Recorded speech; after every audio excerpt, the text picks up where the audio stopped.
నంద్యాల పట్టణాన్ని వరద ముంపు నుంచి కాపాడేందుకు కూటమి ప్రభుత్వం చర్యలు చేపట్టింది.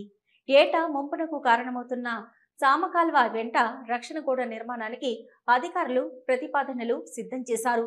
మహానంది మండలంలో కురిసిన వర్షం నీరు పాలేరు వాగు ద్వారా ప్రవహించి నంద్యాల వద్ద చామకాల్వలో కలుస్తుంది. దీంతో పాటు నంద్యాలలో పడిన వర్షపు నీరు మురుగంతా ఇందులోకే చేరుతుంది. పట్టణ నడిబొడ్డున ప్రవహించే ఈ కాల్వ ఆక్రమణలతో కుచించుకుపోయింది.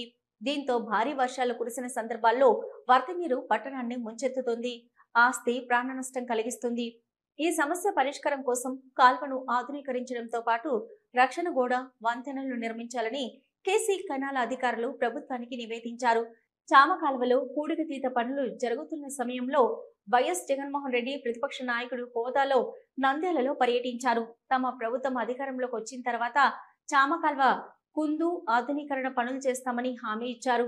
2019 వరదల సమయంలో సీఎం హోదాలో నంద్యాలకు వచ్చిన జగన్ మరోసారి చామకాల్వ ఆధునీకరణకు హామీ ఇచ్చినా అమలు చేయలేదు. చామకాల్వ విస్తరణ, రక్షణ గోడ నిర్మాణానికి ఇచ్చిన హామీలను విస్మరించారు.